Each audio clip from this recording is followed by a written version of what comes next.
جھوٹے انبیاء کی لسٹوں میں سے ایک نام جو ہمارے ماضی قریب میں بر صغیر کے اندر اس کا خوب چرچا رہا اور ہے، وہ غلام احمد قادیانی۔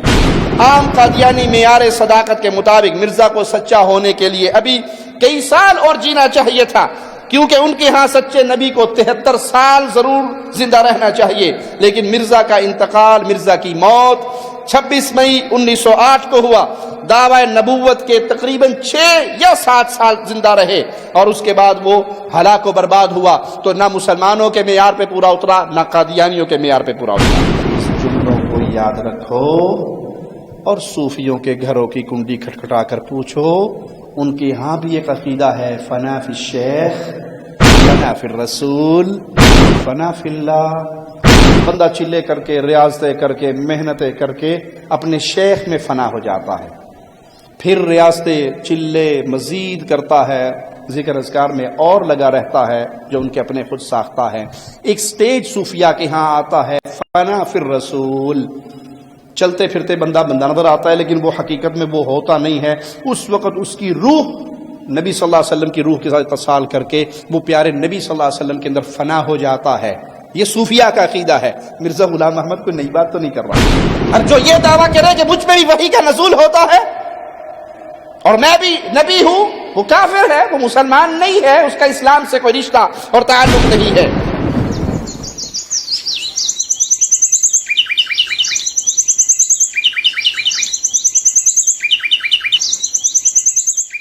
ان الحمد للہ نحمده ونستعینه ونستغفره ونعوذ بالله من شرور انفسنا ومن سیئات اعمالنا، من يهده الله فلا مضل له ومن يضلل فلا هادي له، اشهد ان لا اله الا الله وحده لا شريك له وأشهد أن محمدًا عبده ورسوله، أما بعد فإن خير الحديث كتاب الله وخير الهدي هدي محمد صلى الله عليه وسلم، وشر الأمور محدثاتها وكل محدثة بدعة وكل بدعة ضلالة وكل ضلالة في النار۔ اعوذ باللہ من الشیطان الرجیم، بسم اللہ الرحمن الرحیم۔ قل هو اللہ احد اللہ الصمد لم یلد ولم یولد ولم یکن له کفوا احد۔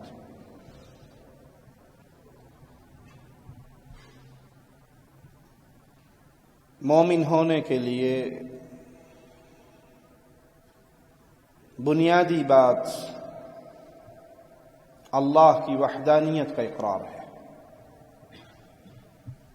شرک سے برات، توحید پہ ایمان، مالک کی الوہیت، ربوبیت، اسماء و صفات، اس کو تسلیم کرنا،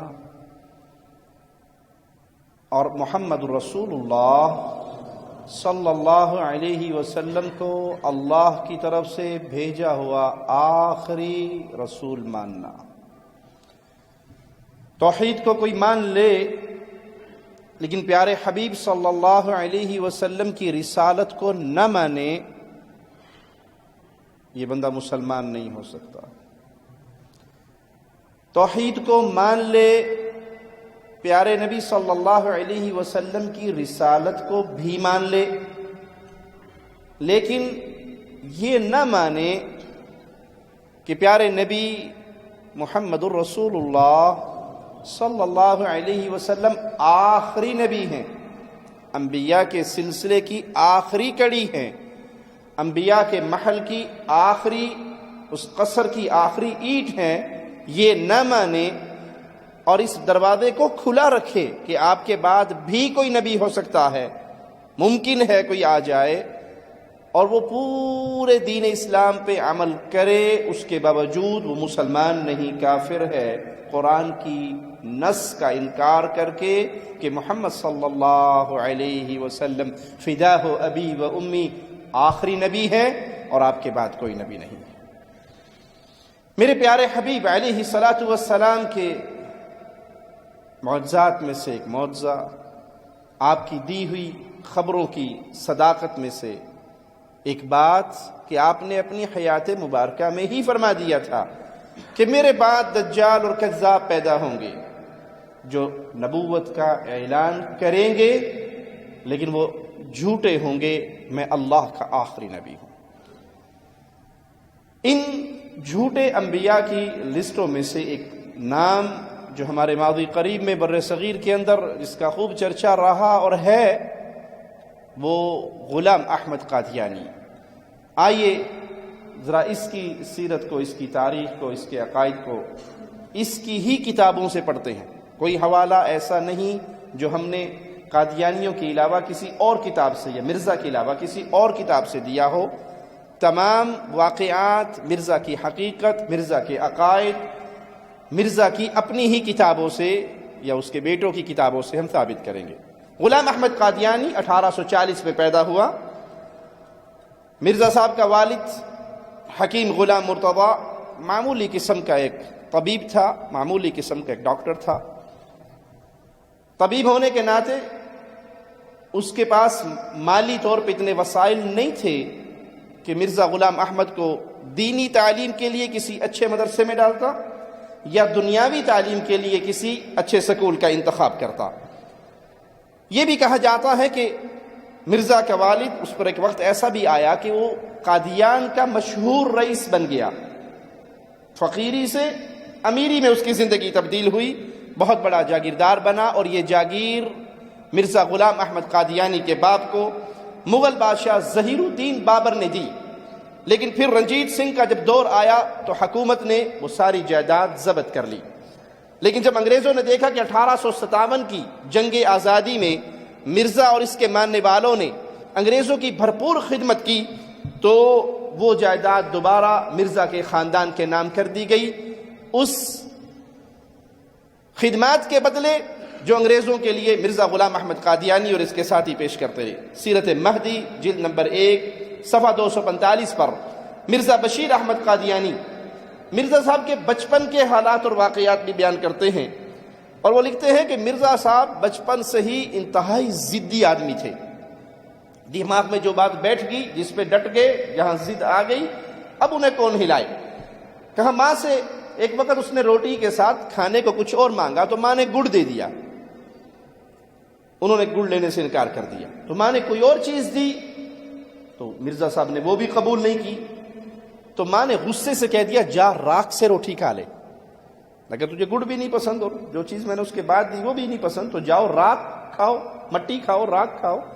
تو مرزا صاحب غصے والے اتنے تھے اور ضدی اتنے تھے کہ فوراً اٹھے، گڑ والی بات کی بات نہیں مانی لیکن راکھ والی مان لی، اور راکھ کی مٹھی اپنی روٹی پہ رکھ کے اسے کھانے شروع کر دیا۔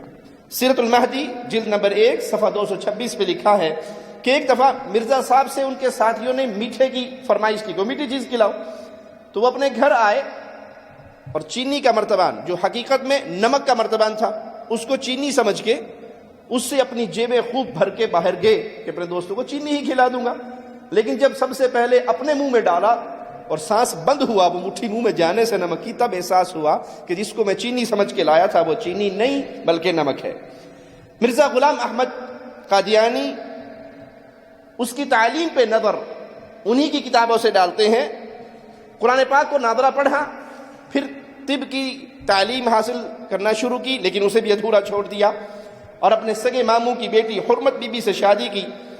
18-19 سال کی عمر میں مرزا صاحب نے ایک شیعہ عالم محمد گل علی سے منطق سیکھی، اس کو اپنا پہلا استاد مانا اور اس سے بیٹھ کے منطق کی کتابیں پڑھی۔ اب اندازہ کریں جب پہلی اینٹ ہی ٹیڑھی رکھی جائے تو معاملہ کہاں تک پہنچے گا۔ جس کے ابتدائی اساتذہ کے اندر شیعہ ہو اس سے خیر کی توقع کیا ہو سکتی ہے۔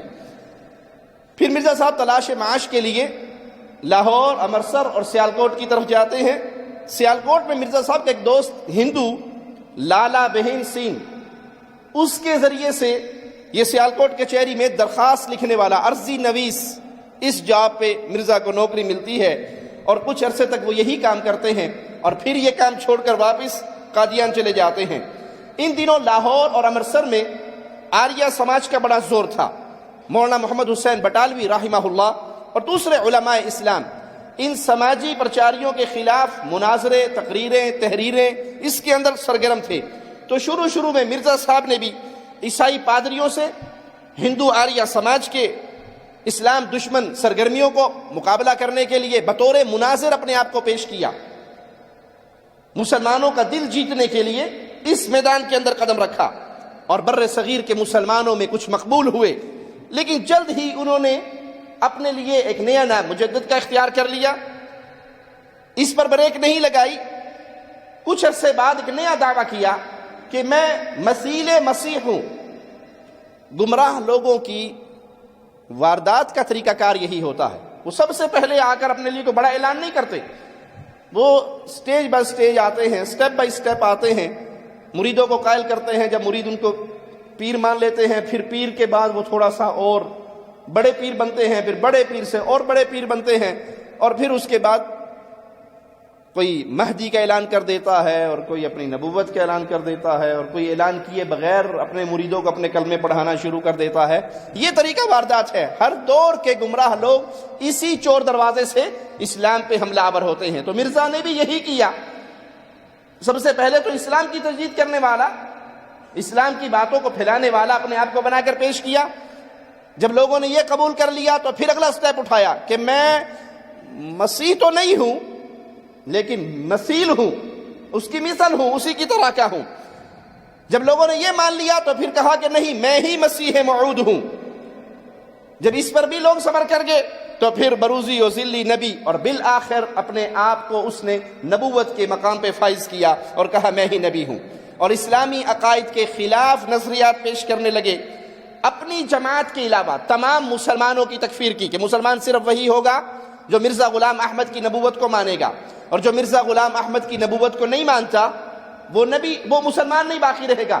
وہ تمام کے تمام لوگ کافر ہیں جو غلام احمد کی نبوت کو نہیں مانتے. ان خیالات سے بر صغیر کے مسلمانوں میں شدید غم و غصہ. اصل میں مرزا صاحب کوئی آسان سا کام کرنا چاہتے تھے جس میں محنت تھوڑی ہو اور حیدرآبادی کہتے ہیں نوٹاں زیادہ آئیں. کام تھوڑا ہو، پیسے آئیں.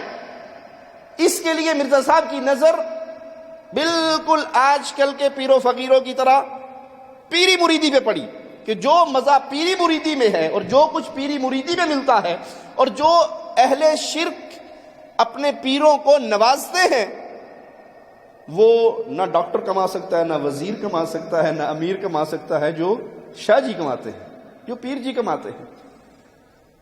بدکاری کے دروازے کھلے ہیں، بے حیائی کے دروازے کھلے ہیں، عورتوں کے جھمگٹے لگے ہوئے ہیں. عورت بھی اس ذریعے سے ملتی ہے، مال بھی اس ذریعے سے ملتا ہے، چودراہٹ بھی اس ذریعے سے ملتی ہے.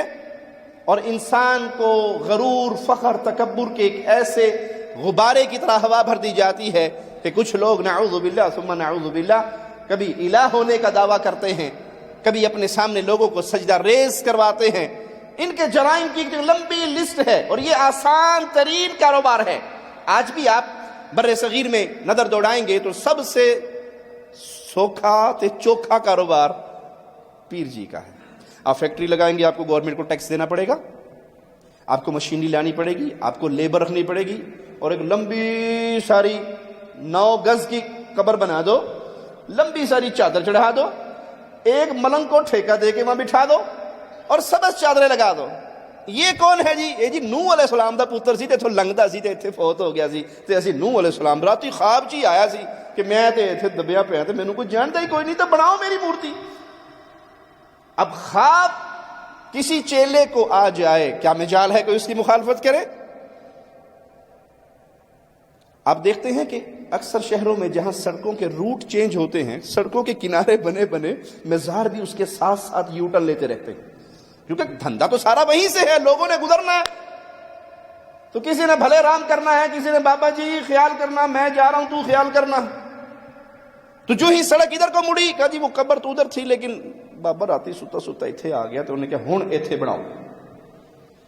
یہ درخت تھا بابا جی کا، بابا اس کے نیچے بیٹھا کرتے تھے، اور پیر جی کا درخت کوئی کاٹ کیا مجال ہے سی ڈی اے کی کوئی درخت کاٹ دے، کیا مجال ہے گورنمنٹ کی، اور وہ تو اللہ معاف فرمائے عوام کے ساتھ جہالت کا یہ دور دورہ۔ تو مرزا صاحب نے بھی اسی پہ نظر کرم کی کہ پیری فقیری شروع کرنی چاہیے، اس کے ذریعے مال بھی ملے گا، عزت کا کھلواڑ بھی کرنا آسان ہوگا۔ میں دلائل کی بنیاد پہ یہ جملے، مجھے پتا ہے یہ جملے دلوں میں تیر بن کے لگتے ہیں، یہ گلاں توڑیاں بڑیاں سخت ہوندیاں، ہوا میں نہیں ہوتی۔ میں ان مجرموں کو جانتا ہوں، میں کیا پوری دنیا جانتی ہے، یوٹیوب بھرا پڑا ہے، ٹیلی ویژن چینل رو رو کے تھک گئے ہیں کہ کہیں تو پیر عورتوں کو ننگا کروا کے تالاب میں نہلاتا ہے، کہیں پیر مریدنیوں کو اپنے گلے سے لگاتا ہے، آدھا آدھا گھنٹہ اس کو باہوں میں لے کے قوالی کے اوپر رقص اور دھمال کرتا ہے، کہیں پیر نہیں ہے پیرنی بیٹھی ہے۔ ایک پیرنی کو ہم نے دیکھا جنہیں 6 سگریٹاں منہ لے کے سوٹا مار رہی ہے، مرد 1 سگریٹ پیتے ہیں، پیرنی 6 سگریٹیں اکٹھی منہ میں لے کے سوٹے مارتی ہے، اور جو اس کے سامنے آ کے سجدہ کرتا ہے وہ اس کی کمر کو ڈھول بنا کے بجاتی ہے۔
عورتوں کی پوجا، زنا، بدکاری، منشیات، بے حیائی، لواطت، دنیا کا وہ کون سا جرم ہے جو پیری فقیری کی سبز چادر کے نیچے نہیں ہو رہا؟ مجھے بتائیے، بطور دلیل میں آپ کو وہ جرم دکھا دوں گا۔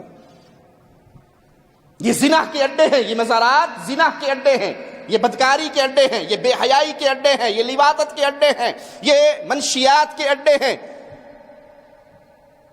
لڑکی گھر کہہ کے جاتی ہے میں بابا جی کو سلام کرنے جا رہی ہوں، لیکن وہ بابا جو تھلے پہ ہے انہوں نہیں سلام کر دی، اتنے پھرنڈے ہیں انہوں سلام کرنا آندی ہے۔ وہ ٹائم طے ہوتے ہیں، ملنا کہاں ہے؟ بابا جی کے عرس پہ۔ روحانیت کی چادر کے نیچے سارا دھندا چلے گا، اور کیا مجال ہے کوئی کہے تو فوراً وہابی گستاخ واجب القتل کا فتویٰ لگا کے مروا دیں گے، یہ ہمارے بزرگوں کے خلاف بولتا ہے، مار دو اس کی گردن کاٹ دو اس کی۔ تو یہی وہ دھندا تھا جس پر مرزا غلام احمد کی نظر پڑی اور اس نے چلا کشی کرنی شروع کر دی، لیکن مرزا صاحب سے یہ کام بھی نہ ہو سکا، اور چلا کشی کو بھی ادھوری چھوڑ کے وہ واپس آ گیا اور اسلام کے مسائل میں چیر پھاڑ کرنے کی نئی پلاننگ کی، دعوی تجدید کیا، پھر الہامات کا ایک سلسلہ شروع کر دیا۔ مجھے الہام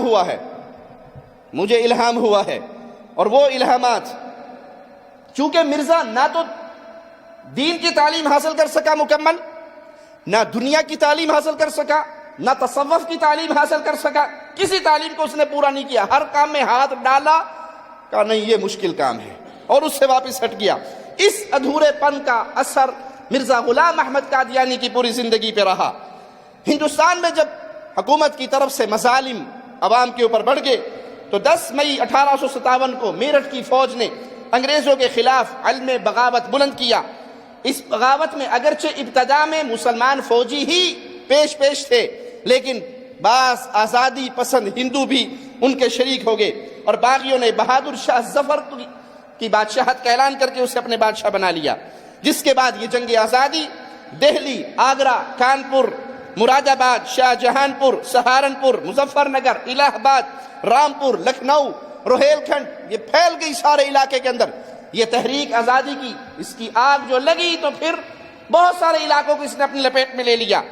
تو علماء اکٹھے ہوئے دہلی کی جامع مسجد میں، اور اہل علم نے، مسلمان علماء نے انگریز کے خلاف جہاد کا اعلان کیا، جس سے اس تحریک کے اندر ایک نئی روح ڈل گئی۔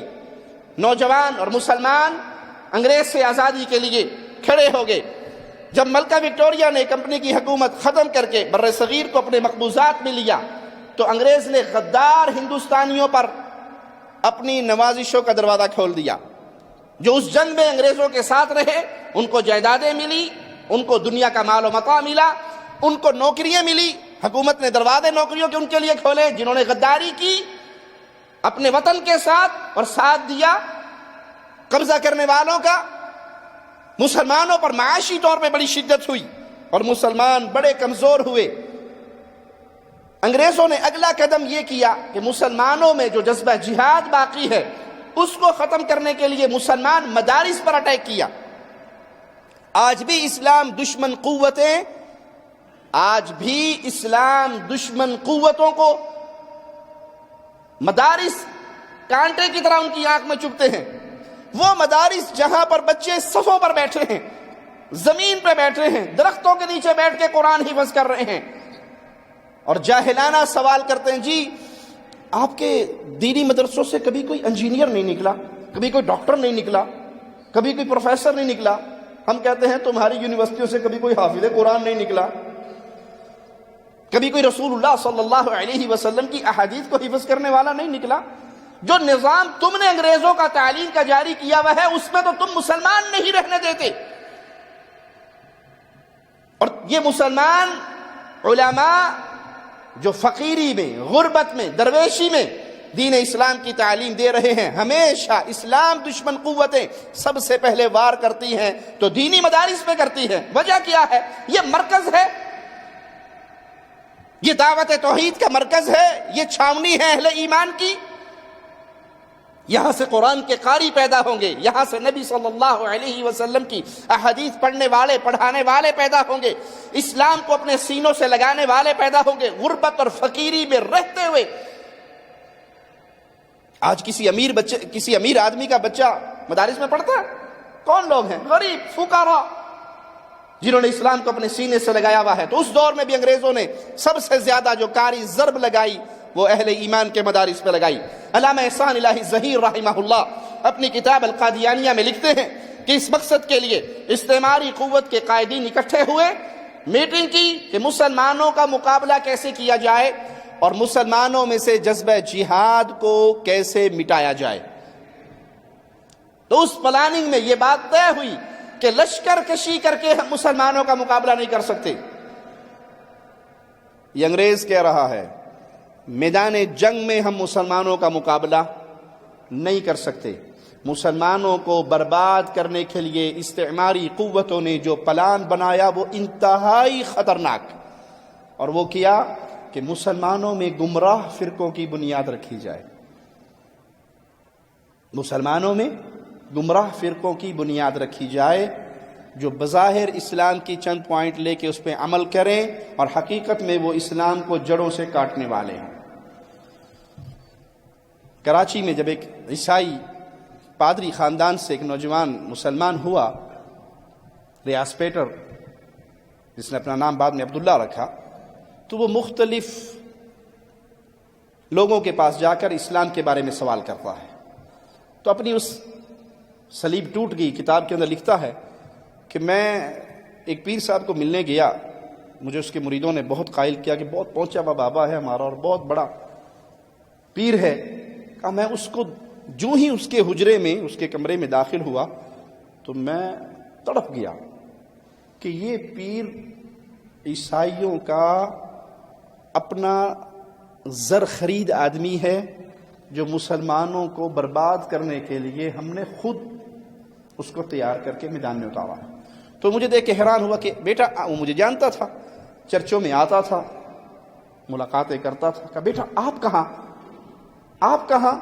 کہا نہیں میں یہاں سے گزرتا تھا، مجھے پتہ لگا کہ آپ یہاں ہیں، میں گزر رہا تھا تو میں نے کہا چلیں آپ کو ملتا ہوا جاتا ہوں، اور اسلام کے بارے میں کوئی سوال کیے بغیر ہی میں وہاں سے واپس آ گیا۔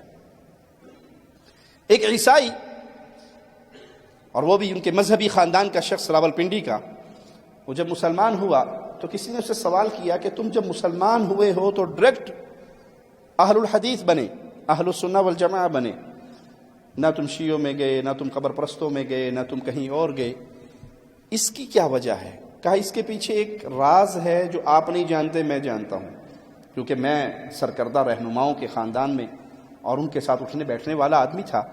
مجھے باہر سے جو فنڈ آتا تھا وہ فنڈ میں نے مسلمان فرقوں پہ وہ ڈونیشن تقسیم کرنی ہوتی تھی، تو مجھے کہا گیا تھا کہ شیعوں کو اتنا دینا ہے، قبر پرستوں کو اتنا دینا ہے، فلاں کو اتنا دینا ہے، لیکن اہل حدیثوں سے وہابیوں سے دور رہنا ہے، ان کو 1 روپیہ بھی نہیں دینا۔ کہ جب میرے اپنے دل میں اسلام کے بارے میں شوق پیدا ہوا تو میں نے سب سے پہلے اہل الحدیث کو پڑھا، ان سے کتابیں لے کے اسلام کو سیکھا کہ یہ ان کے دشمن ہیں اور وہ ان کو اپنا دشمن سمجھتے ہیں، تو یہ اصل پر ہیں، باقی تو سب ان کے اپنے بنائے ہوئے اور اپنے اٹھائے ہوئے اور اپنا پیدا کیا ہوئے لوگ ہیں۔ تو میں نے سب سے پہلے اسلام کو یہاں سے سیکھا اور میں حقیقی اسلام تک پہنچ گیا۔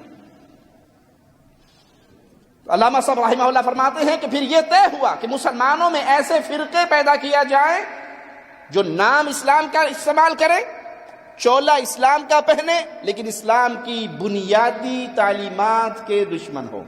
اب سوچ لیجئے اسلام کو کہاں سے پہچانیں گے؟ رسول اللہ صلی اللہ علیہ وسلم سے، پیارے نبی صلی اللہ علیہ وسلم کی احادیث سے، پیارے نبی صلی اللہ علیہ وسلم کے پیارے اصحاب سے۔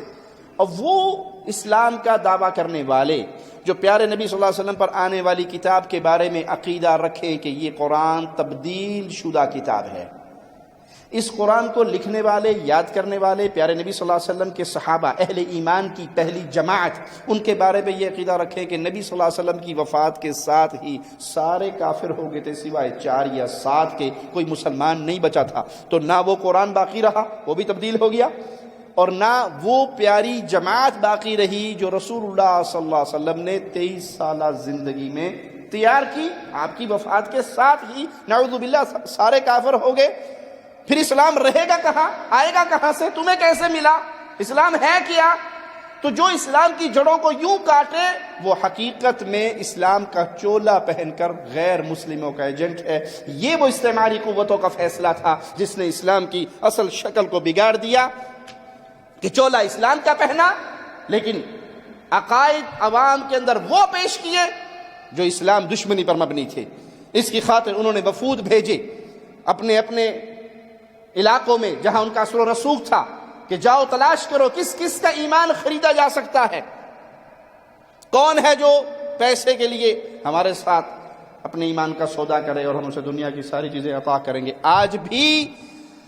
آج بھی قادیانیوں کے مراکز میں لوگ جاتے ہیں کہ کسی طرح قادیانی بن کے ہی مجھے یورپ میں پناہ مل جائے، میں باہر چلا جاؤں اور وہاں وہ تبلیغ کرتے ہوئے کہ آپ قادیانی بن جائیں، آپ کو ہم فوراً برطانیہ بھیج دیں گے، امریکہ بھیج دیں گے، یورپ بھیج دیں گے۔ تو اپنا ایمان بیچتے ہیں دنیا کے 4 دن کے سکون کے لیے، اور سکون پیسے اور مال کا نام نہیں ہے، سکون ایمان کا نام ہے۔ دنیا میں مال دولت والی بڑی کثرت سے تعداد ہے، لیکن کیا وہ سکون میں ہے؟ جس کی دل کی دنیا میں سکون نہیں ہے وہ دنیا کی دولت سے سکون نہیں پا سکتا۔ وہ لوگ جو چند دنوں کے لیے ہی صحیح قادیانی بنتے ہیں کہ کسی طرح ہم قادیانی بن کے باہر چلے جائیں کہ یہاں ہمیں ہمارے اپنے ملکوں میں ہماری جان کو خطرہ ہے تو ہمیں کفار اپنی گود میں بٹھا لیں، ذرا اللہ کے لیے سوچو کہ اس کا اسلام سے کیا رشتہ ہے جو اسلام کے بنیادی دشمنوں کی گود میں پروان چڑھ رہا ہے۔ تو انگریزوں کو ہندوستان میں غلام احمد قادیانی وہ شخص ملا جو اپنے دین ایمان کا سودا دنیا کے لیے کر سکتا تھا۔ شروع میں اس نے دین کی تجدید کا لبادہ اوڑھا، اس کے بعد مہدی ہونے کا دعویٰ کیا، پھر آخر میں ایک اور چھلانگ لگائی اور نبوت کے مقام پہ فائز ہوا اور دعویٰ کیا کہ مجھ پہ وحی کا نزول ہوتا ہے، حالانکہ وحی محمد الرسول اللہ صلی اللہ علیہ وسلم پہ ختم ہو گئی۔ آپ کی وفات کے ساتھ وحی کا معاملہ ختم ہو گیا۔ اب جو یہ دعویٰ کرے کہ مجھ پہ بھی وحی کا نزول ہوتا ہے اور میں بھی نبی ہوں، وہ کافر ہے، وہ مسلمان نہیں ہے، اس کا اسلام سے کوئی رشتہ اور تعلق نہیں ہے۔ اس نے فتویٰ دیا کسی مسلمان کے لیے جائز نہیں، کسی مسلمان کے لیے جائز نہیں کہ وہ انگریزوں کے مقابلے کے لیے اسلحہ اٹھائے، کیونکہ جہاد منسوخ ہو گیا۔ جب نئی وحی آئی تو نئے احکامات بھی آئے مرزا صاحب کے اوپر، اور وہ وحی شیطان کی طرف سے، شیطان اپنے ماننے والوں پہ وحی کرتا ہے۔ اس نے اعلان کیا کہ جہاد منسوخ ہو چکا ہے، اور انگریز زمین پر اللہ کی طرف سے مقرر کردہ خلیفہ ہے، اس کے ہاتھ پہ اپنا ہاتھ رکھو، اس کے خلاف بغاوت جائز نہیں۔ مرزا نے جہاد کی مخالفت ان الفاظ میں کی۔ اب چھوڑ دو جہاد کا دوستو خیال، دین کے لیے حرام ہے اب جنگ و جدال، دشمن ہے خدا کا جو کرتا ہے اب جہاد، منکر نبی کا ہے جو رکھتا ہے یہ اعتقاد، یعنی وہ نبی جس سے مراد مرزا غلام احمد ہے۔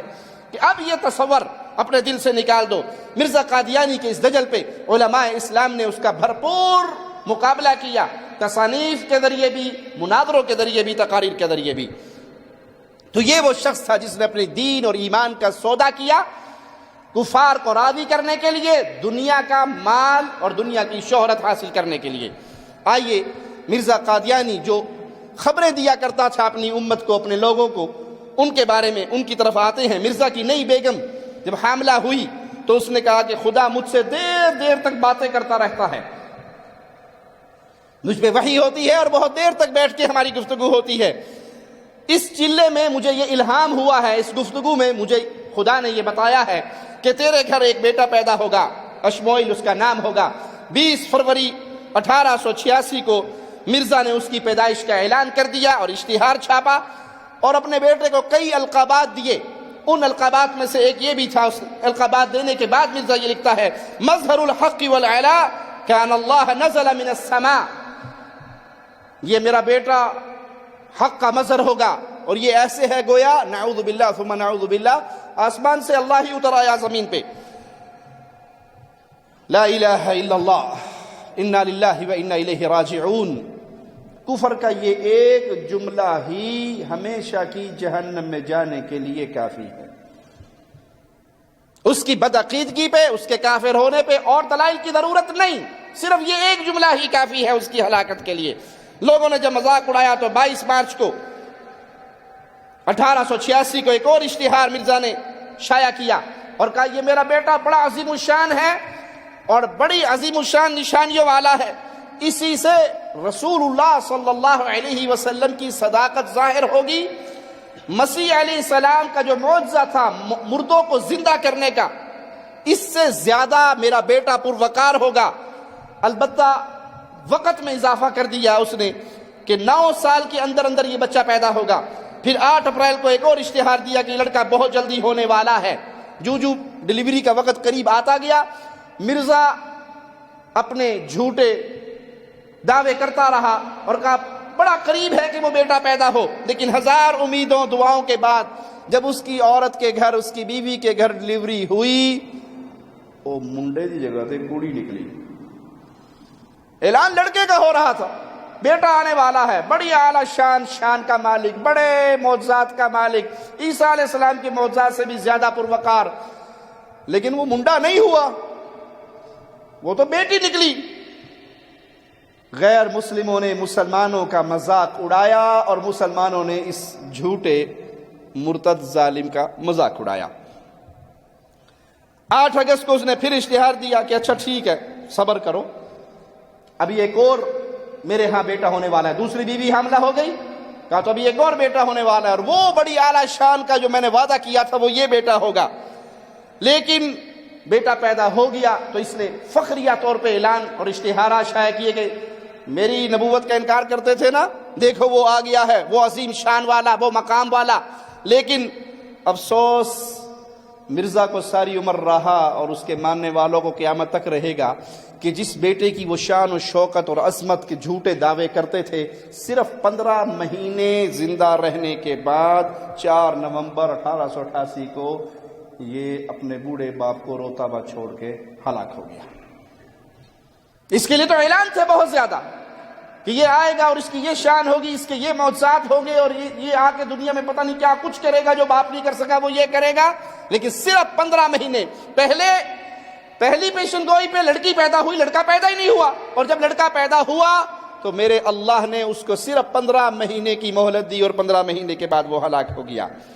مرزا غلام احمد قادیانی خود بھی نبوت کے سلسلے میں ڈاواڈول تھا. اس کی ابتدائی کتابیں، ابتدائی تصانیف میں وہ رسول اللہ صلی اللہ علیہ وسلم کی خاتمیت کو ویسے ہی مانتا تھا جیسے ایک عام مسلمان مانتے ہیں.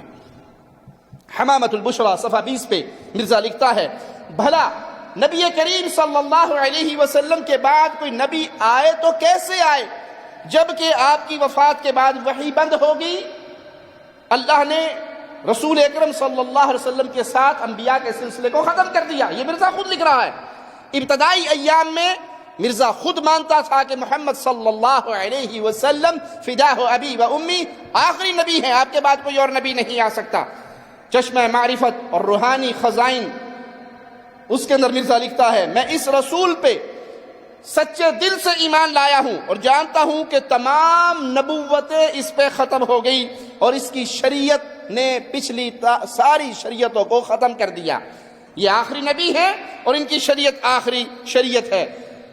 مالک کا فرمان، ما كان محمد ابا احد من رجالكم ولكن رسول الله وخاتم النبیین وكان الله بكل شيء عليما.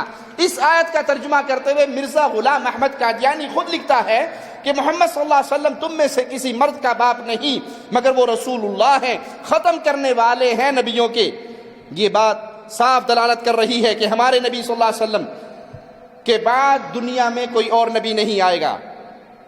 حمامۃ البشرا صفحہ 34 پہ مرزا مزید لکھتا ہے، وَلَٰكِن رَسُولَ اللَّهِ وَخَاتَمَ النَّبِيِّينَ أَلَا تَعْلَمُ أَنَّ رَبَّ الرَّحِيمَ الْمُتَفَضِّلُ سَمَّى نَبِيًّا صلی اللہ علیہ وسلم وَخَاتَمَ الْأَنْبِيَاءِ بغیر استثناء وفسره نبيا صلی اللہ علیہ وسلم فی قوله لا نبی بعدی ببیان واضح للطالبین.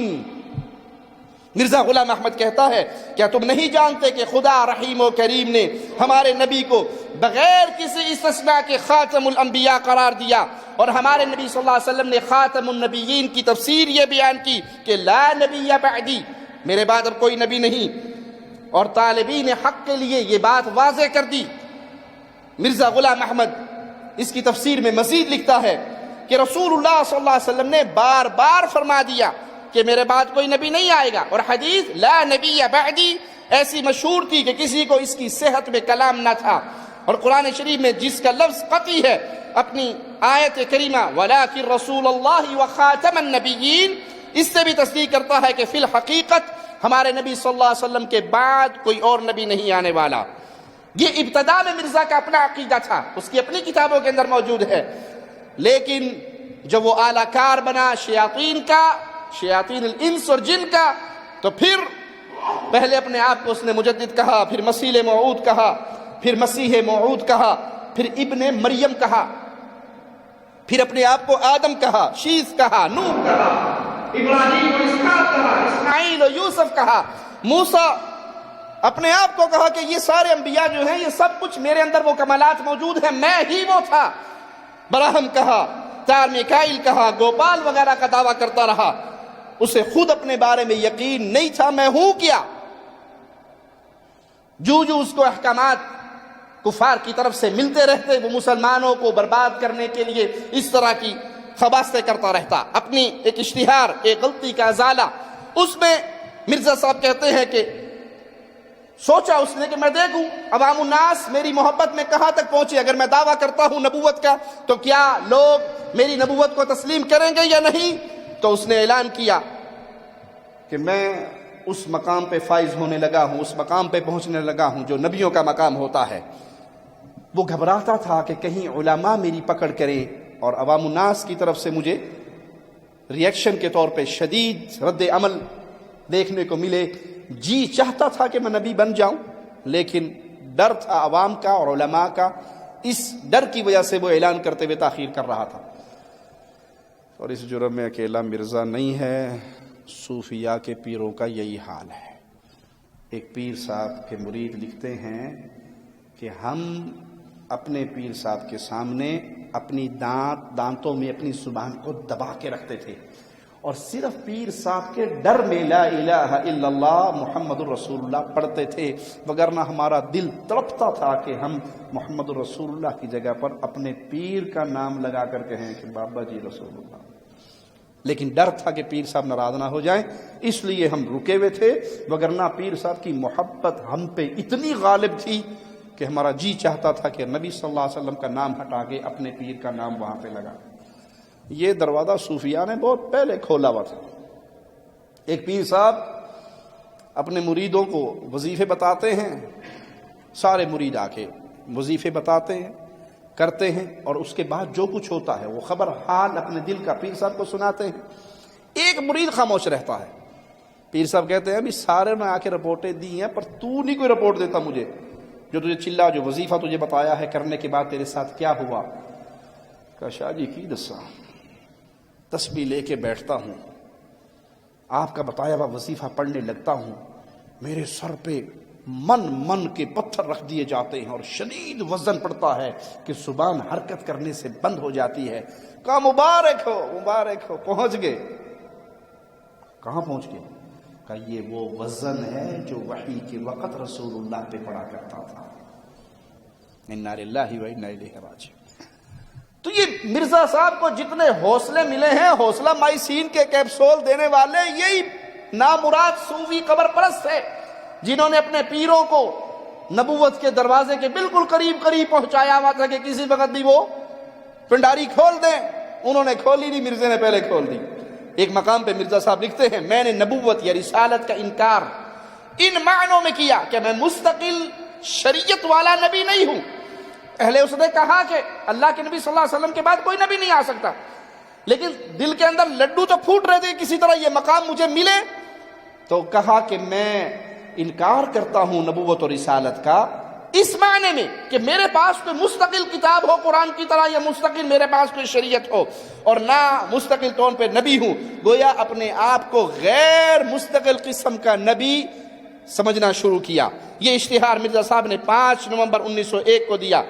گویا چھپتے ہوئے غیر مستقل نبی اور رسول ہونے کا دعویٰ کیا۔ عام قادیانی معیار صداقت کے مطابق مرزا کو سچا ہونے کے لیے ابھی کئی سال اور جینا چاہیے تھا، کیونکہ ان کے ہاں سچے نبی کو 73 سال ضرور زندہ رہنا چاہیے، لیکن مرزا کا انتقال، مرزا کی موت 26 مئی 1908 کو ہوا۔ دعوی نبوت کے تقریباً 6 یا 7 سال زندہ رہے اور اس کے بعد وہ ہلاک و برباد ہوا، تو نہ مسلمانوں کے معیار پہ پورا اترا نہ قادیانیوں کے معیار پہ پورا اترا۔ مرزا غلام احمد قادیانی لکھتا ہے جبکہ میں بروزی طور پہ حضرت ہوں اور بروزی رنگ میں تمام کمالات محمدیہ میرے اندر آ چکے ہیں، نبوت محمدیہ میرے آئینہ ذلیت میں منعکس ہے، پھر میں کون سا الگ انسان ہوا جس نے علیحدہ طور پہ نبوت کا دعویٰ کیا؟ ایک غلطی کا ازالہ، روحانی خزائن، اس کے اندر مرزا کا یہ کلام موجود ہے کہ نبی صلی اللہ علیہ وسلم کے تمام کمالات میرے اندر آ گئے، اور میں خود نعوذ باللہ ثم نعوذ باللہ نقل کفر نباشد، میں خود مقام محمدیت پہ پہنچ گیا، تو میں مرزا غلام احمد تو رہا ہی نہیں، میں تو خود اب محمد بن گیا صلی اللہ علیہ وسلم۔ تو میں نے جو نبوت کا دعویٰ کیا ہے تو نبی صلی اللہ علیہ وسلم تو نبی تھے۔ اس جملوں کو یاد رکھو اور صوفیوں کے گھروں کی کنڈی کھٹکھٹا کر پوچھو، ان کے ہاں بھی ایک عقیدہ ہے فنا فی الشیخ، فنا فی الرسول اور فنا فی اللہ۔ بندہ چلے کر کے، ریاضتیں کر کے، محنتیں کر کے اپنے شیخ میں فنا ہو جاتا ہے، پھر ریاضتیں چلے مزید کرتا ہے، ذکر اذکار میں اور لگا رہتا ہے جو ان کے اپنے خود ساختہ ہے۔ ایک سٹیج صوفیاء کے ہاں آتا ہے فنا فی الرسول، چلتے پھرتے بندہ نظر آتا ہے لیکن وہ حقیقت میں وہ ہوتا نہیں ہے، اس وقت اس کی روح نبی صلی اللہ علیہ وسلم کی روح کے ساتھ اتصال کر کے وہ پیارے نبی صلی اللہ علیہ وسلم کے اندر فنا ہو جاتا ہے۔ یہ صوفیاء کا عقیدہ ہے۔ مرزا غلام احمد کوئی نئی بات تو نہیں کر رہا۔ دوبارہ سنیے مرزا کے الفاظ، کہتا ہے تمام کمالات محمدی ما نبوت محمدیہ میرے آئینہ ذلیت میں میں منعکس ہیں تو پھر میں کوئی الگ انسان نہیں رہا جس نے علیحدہ طور پہ نبوت کا دعویٰ کیا ہے. میں تو فنا فی رسول ہو چکا ہوں. یہی وہ دروازہ ہے، چور دروازہ، جو قبر پرستوں تم نے کھولا، صوفیت کے دعوے داروں تم نے کھولا کہ ایک سٹیج آتا ہے کہ انسان فنا فی الشیخ ہوتا ہے، پھر فنا فی الرسول ہوتا ہے، اور نعوذ باللہ ثم نعوذ باللہ نقل کفر نباشد، ایک وقت آتا ہے کہ انسان خود فنا فی اللہ ہو جاتا ہے. جس طرح منصور حلاج مجرم نے کہا تھا انا الحق، میں ہی اللہ ہوں، تو اس وقت اس کے اندر حلول ہو چکا تھا، وہ فنا فی اللہ ہو چکا تھا. یہ فنا فی اللہ، یہ فنا فی الرسول کفر کے عقیدے ہیں جس کا بیج تم نے بویا ہے اور پھل مرزا نے کاٹا ہے. مرزا یہاں پر یہی کہہ رہا ہے کہ میں تو الگ شخصیت رہا نہیں، میری شخصیت تو ختم ہو گئی کمالات محمدیہ میں، تو میں تو وہی کام کر رہا ہوں جو صوفیوں نے مجھے سکھایا ہے. مرزا کے شعر سنیے، میں کبھی آدم، کبھی موسیٰ، کبھی یعقوب ہوں، نیز ابراہیم ہوں، نسلیں میری بے شمار ہیں. ابن مریم کے ذکر کو چھوڑو، اس سے بہتر غلام احمد ہے. بروزی ہے نبوت قادیان کی، برازی ہے خلافت قادیان کی. زمین قادیان عرض حرم ہے، ہجوم خلق سے اب محترم ہے. تو اس نے یہ جتنے دعوے کیے، اس کے چور دروازے کھول کر دینے والے اپنے گریبانوں میں جھانکے. جو آج ختم نبوت کا جھنڈا اٹھا کر کھڑے ہیں، حقیقت میں مرزا کو یہاں تک پہنچانے کے لیے خام مٹیریل تم نے دیا ہے. جو اللہ کا نبی ہوتا ہے وہ بڑا با اخلاق، بڑی پیاری اور میٹھی زبان والا. رسول اللہ صلی اللہ علیہ وسلم کو یہودیوں نے گالی دی، آپ نے وعلیکم کہہ کر انہی پہ لوٹا دی، خود وہ الفاظ نہیں دہرائے. سیدہ کائنات عائشہ صدیقہ رضی اللہ تعالی عنہا کہنے لگی علیکم السلام واللعنہ، تم پہ ہلاکت ہو، تم پہ لعنت ہو. آپ نے کہا مہلن یا عائشہ، عائشہ صبر. اتنے غصے میں کہا اللہ کے نبی صلی اللہ علیہ وسلم، آپ نے سنا نہیں اس یہودی نے کیا کہا ہے؟ کہا عائشہ تو نے نہیں سنا میں نے جواب میں کیا کہا ہے؟ انہوں نے جو بددعا میرے لیے کی وہ میرے حق میں ان کی مردود ہو گئی، لیکن وعلیکم بس، زیادہ نہیں، وعلیکم کہہ کر جو میں نے ان پہ لوٹائی وہ میری ان کے حق میں قبول ہو گئی. یہ شان مصطفیٰ ہے، یہ مقام مصطفیٰ ہے. پیارے حبیب کھڑے ہیں، ساتھ ابو بکر صدیق ہے، ایک کافر ابو بکر کو گالیاں دے رہا ہے، مصطفیٰ مسکرا رہے ہیں صلی اللہ علیہ وسلم. ابو بکر صدیق نے ایک جملہ اس کو واپس کہہ دیا. پیارے حبیب صلی اللہ علیہ وسلم چل پڑے. ابو بکر صدیق رضی اللہ عنہ کہنے لگے اللہ کے نبی صلی اللہ علیہ وسلم، میرے پیارے حبیب کا نام آئے تو خاموش نہ بیٹھا کریں، بلکہ فوراً اپنی زبان کو ہلا کر کہیں صلی اللہ علیہ وسلم. رحمتوں کا نزول ہوتا ہے انسانوں کے اوپر پیارے نبی پہ درود پڑھتے ہوئے، اور محروم ہے وہ بندہ جس کے پردہ سماعت سے محمد ٹکرائے یہ لفظ مبارک اور اس کی زبان صلی اللہ علیہ وسلم نہ کہے. اللہ کے پیارے حبیب علیہ الصلوۃ والسلام وہ گالیاں دیتا رہا، آپ مسکراتے رہے. میں نے اگر جواب میں اس کا جملہ اسی کو دہرا دیا تو آپ ناراض ہو کے چل پڑے. کہا ابو بکر جب تک تو چپ رہا فرشتہ اس کو جواب دیتا رہا. یہ ہے ہمارا دین، یہ ہے ہمارے پیارے حبیب کا اخلاق. اور جب تو بولا تو فرشتہ چلا گیا، میں بھی چل پڑا. پیارے حبیب علیہ الصلوۃ والسلام میٹھی زبان والے، گالیوں کا بدلہ بھی گالیوں سے نہ دینے والے. لیکن مرزا صاحب کا اخلاق ذرا آئیے انہی کتاب سے سنتے ہیں. مرزا صاحب جب ناراض ہوتے تو شدید گالیاں دیتے، اور گالیاں بھی انتہائی گھٹیا قسم کی. حرامی حرام زادہ حلال زادہ نہیں ہے، ولد الحلال نہیں ہے، ولد الحرام بننے کا شوق ہے. رسالہ انوار الاسلام صفحہ 27 28 32 34 40 41 ان صفحات پر مرزا صاحب کی یہ گالیاں منتشر ہیں. مرزا صاحب بار بار یہ الفاظ کہا کرتے تھے. کون اپنا کوئی فیصلہ دیتے تو کہتے کون ہے جو میرا فیصلہ فوراً مان لے، اور کون ولد الحرام بننے پر راضی ہو جائے، یعنی جو میرا فیصلہ نہیں مانے گا تو وہ زانیہ کا بیٹا ہوگا، بدکارہ کا بیٹا ہوگا. اپنے مخالفین کو زانی، حرامی، ولد الزنا یہ کہنا مرزا کا عام معمول تھا. ایک اور مقام پہ مرزا کہتا ہے یہ نہایت شرارت اور خباثت اور حرام زدگی ہے. جو میری بات نہیں مانتا وہ شریر ہے، وہ خبیث ہے، اور وہ نعوذ باللہ حرام زادہ ہے. انگریزوں کا دفاع کرتے ہوئے مرزا لکھتا ہے، جس نے انگریزی حکومت سے جہاد کیا، میں سچ سچ کہتا ہوں کہ محسن کی بدخواہی کرنا حرامی اور بدکار آدمی کا کام ہے. آپ ان ساری گالیوں میں اس کے انداز اور اس کے الفاظ کو اپنے سامنے رکھیے. منشی سعد اللہ لدھیانوی کے متعلق مرزا لکھتا ہے کہ یہ بازاری عورت کا یعنی فاحشہ عورت کا بیٹا ہے.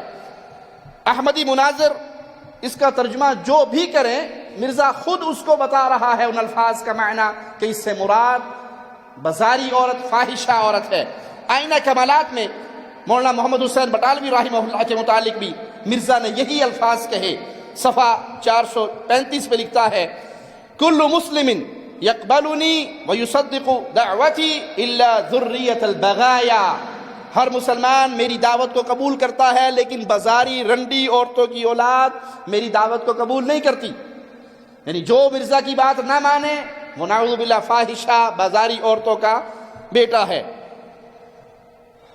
انسان غصے میں آ سکتا ہے، کوئی حرج نہیں، انسان ہے، لیکن جس کو میں ایمان اور اسلام اور دین کی بات نہیں کر رہا، صرف شرافت کی بات کر رہا ہوں. شرافت کا تھوڑا سا بھی پاس ہو وہ اپنی زبان سے گندی گالیاں نہیں بکا کرتا.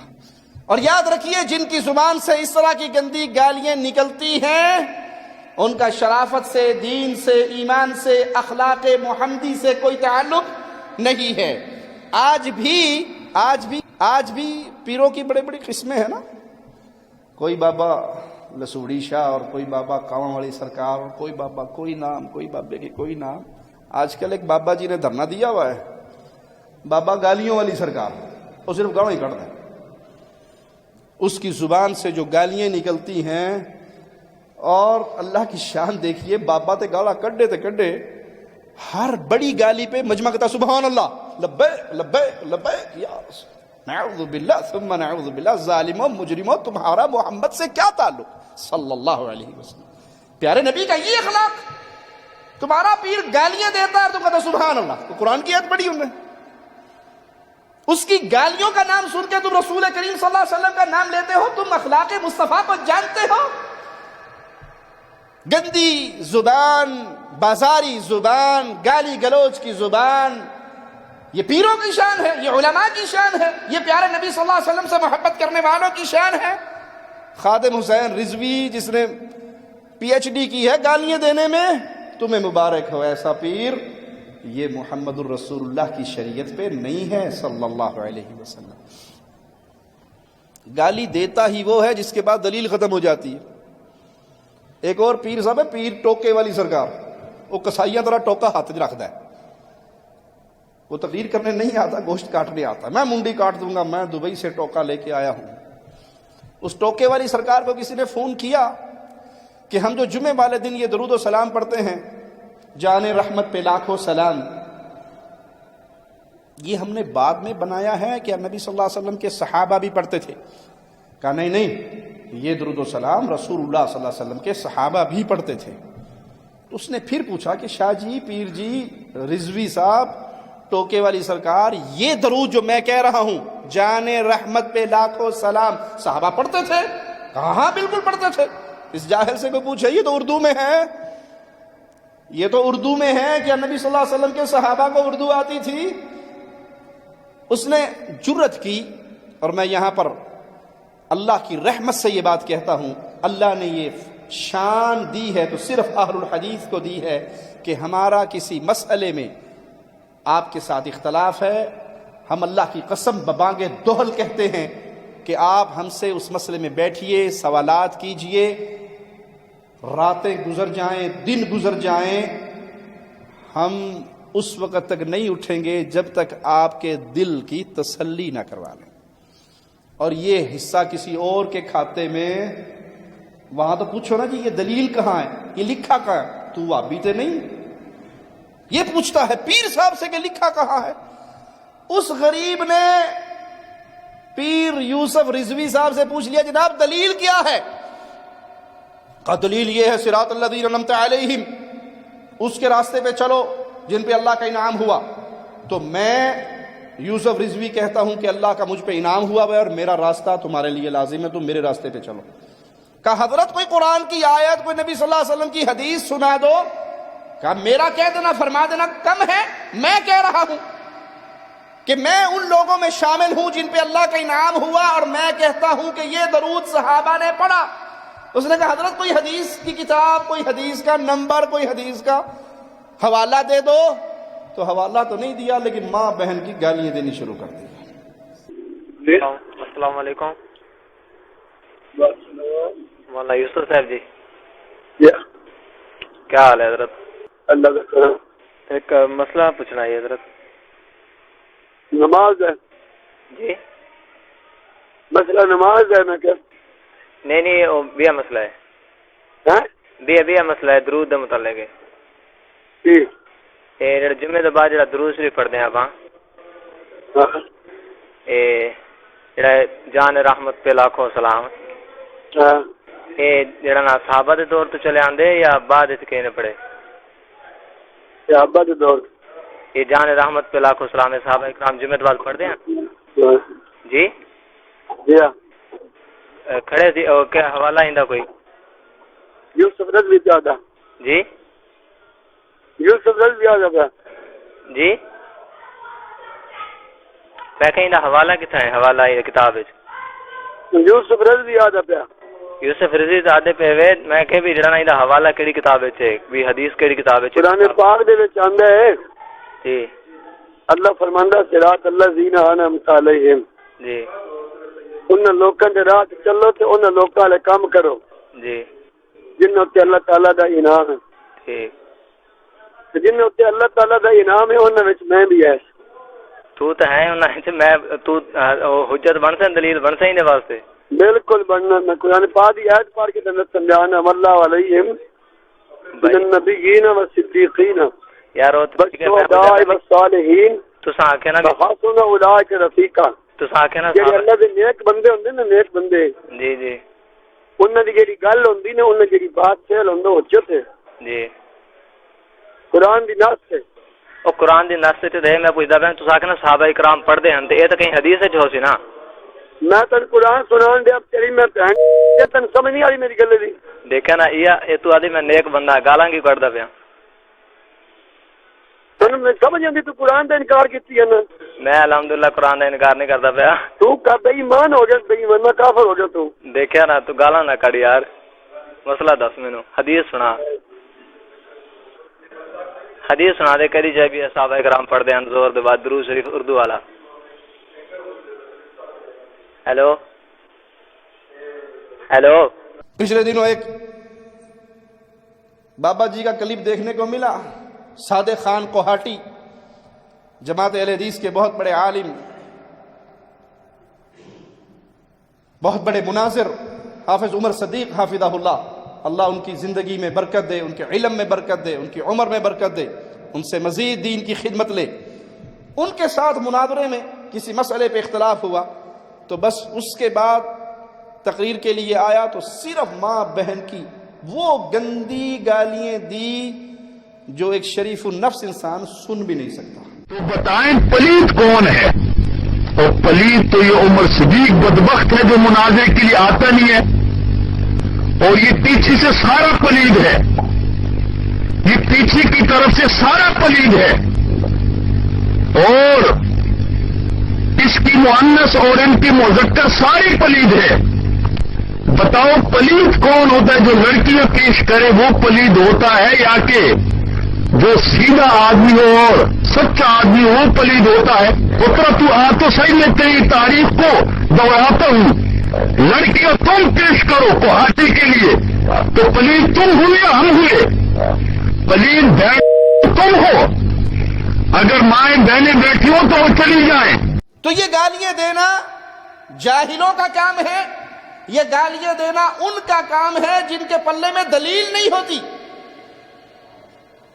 اور جس کی گود میں دلیل ہو، جس کے پاس شریعت کا علم ہو، قرآن اور حدیث کی بات ہو، اس کی زبان پہ گندی گالیاں نہیں آتی، یا کم از کم جس کو اخلاق مصطفیٰ میں سے کوئی حصہ ملا ہو صلی اللہ علیہ وسلم۔ کوئی نہیں مانتا تو اٹھ کے چلا جاتا ہے کہ آپ نہیں مانتے، نہ مانو، ہم نے تو آپ کو قرآن و حدیث سنا دیا، لیکن ماں بہن کی گالیاں دینا، ماؤں پر زنا اور بدکاری کے الزام لگانا، یہ شریف النفس انسان کا کام نہیں ہے، یہ علماء کا کام نہیں ہے، یہ دینداروں کا کام نہیں ہے، یہ مسلمانوں کا کام نہیں ہے۔ قادیانی تحریک کے خلاف مولانا ثناء اللہ مرسری رحمہ اللہ، ان کی جہود اتنی عظیم ہے کہ جس کے لیے کئی راتیں چاہیے، اور شیخ ثناء اللہ رحمہ اللہ کی قادیانی کے خلاف جہود کا تذکرہ ختم نہ ہو۔ صرف مولانا کی کتابیں ہی، شیخ الاسلام ثناء اللہ رحمہ اللہ کی کتابیں 40 کتابیں انہوں نے مرزائیت کے خلاف لکھی، 40 کتابیں، اور مرزا غلام محمد قادیانی کے ساتھ مناظروں میں اسے اتنا تنگ کر دیا کہ مرزا غلام محمد تنگ آ کر، پریشان ہو کر اس نے ایک اشتہار شائع کیا اور اس کا نام لکھا مولوی ثناء اللہ کے ساتھ آخری فیصلہ، اور اس میں لکھتا ہے مدت سے آپ کا رسالہ اہل حدیث میں میری تکذیب اور تفسیق کا سلسلہ جاری ہے، ہمیشہ آپ مجھے اپنے پرچے میں مردود، کذاب، دجال، مفسد کے نام سے منسوب کرتے ہیں۔ دنیا میں میری نسبت آپ نے یہ شہرت کر دی ہے کہ یہ آدمی جھوٹا ہے، کذاب اور دجال ہے، اور اس شخص کا مسیح موعود ہونے کا دعویٰ جھوٹ پر مبنی ہے۔ میں نے آپ سے بہت دکھ اٹھایا ہے۔ یہ مرزا غلام محمد قادیانی مولانا ثناء اللہ مرسری اہل حدیث عالم کو بذریعہ اعلان اور اشتہار یہ پیغام دے رہا ہے۔ میں نے آپ سے بہت دکھ اٹھایا ہے، صبر کرتا رہا، مگر میں چونکہ دیکھتا ہوں کہ میں حق کے پھیلانے کے لیے مامور ہوں، اور آپ بہت سے جھوٹ میرے اوپر باندھ رہے ہیں اور دنیا کو میرے طرف آنے سے روک رہے ہیں، مجھ پہ تہمتیں آپ لگا رہے ہیں جس سے بڑھ کر کوئی سخت لفظ نہیں ہو سکتا۔ اگر میں ایسا ہی جھوٹا ہوں جیسا کہ اکثر اپنے رسالے، اپنے پرچے، اپنے مضمونوں میں آپ لکھتے رہتے ہیں، تو میں اللہ سے دعا کرتا ہوں کہ میں آپ کی زندگی میں ہلاک ہو جاؤں، کیونکہ میں جانتا ہوں کہ جھوٹے کی عمر لمبی نہیں ہوتی، آخر وہ ذلت و حسرت کے ساتھ اپنے دشمنوں کی زندگی میں ہلاک ہو جاتا ہے، اور اس کے لیے ہلاک ہونا ہی بہتر ہے کہ خدا کے بندوں کو تباہ نہ کرے۔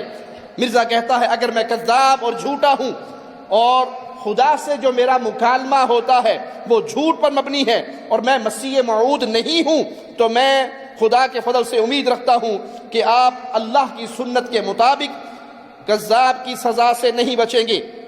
بس اگر وہ سزا جو انسان کے ہاتھ میں نہیں مگر خدا کے ہاتھ میں ہے، جیسے طاعون کی بیماری، ہیضے کی بیماری آپ پر میری زندگی میں ہی وارد نہ ہوئی تو میں خدا کی طرف سے نہیں۔ اگر مولوی ثناء اللہ کو ہیضہ یا طاعون مرزا غلام احمد کی زندگی میں نہ ہوا، جو بیماریاں انسانوں کے ہاتھ میں نہیں اللہ کے ہاتھ میں ہیں، تو کہنا پھر یاد کر لینا، یقین کر لینا کہ میں جھوٹا ہوں گا۔ یہ جو میں نے دعویٰ کیا ہے کسی الہام کی بنیاد پہ نہیں کیا، بلکہ محض خدا سے فیصلہ چاہا ہے، اور میں خدا سے دعا کرتا ہوں کہ اے میرے مالک، تو بصیر و قدیر ہے، علیم و خبیر ہے، میرے دل کے حال سے واقف ہے۔ اگر یہ دعویٰ مسیح ہونے کا محض میرے نفس کا افتراء ہے اور میں تیری نظر میں بھی جھوٹا اور فسادی ہوں اور دن رات افتراء کرنا میرا کام ہے، تو اے میرے مالک میں عاجزی سے تیری جانب دعا کرتا ہوں۔ دعا سنیے مرزا غلام احمد کی۔ اہل حدیثوں کو گالیاں دینے والوں، ختم نبوت پر علماء اہل حدیث پہ کیچڑ اچھالنے والوں، اس جھوٹے نبی کا اصل مقابلہ کیا کس نے؟ فاتح قادیان ہے کون؟ ہم نہیں کہہ رہے، مرزا غلام احمد کی زبان کہہ رہی ہے۔ وہ کہتا ہے میں دعا کرتا ہوں کہ مولوی ثناء اللہ کی زندگی میں اے اللہ تو مجھے ہلاک کر اور میری موت کو مولوی ثناء اللہ اور اس کی جماعت کے خوش ہونے کا ذریعہ بنا۔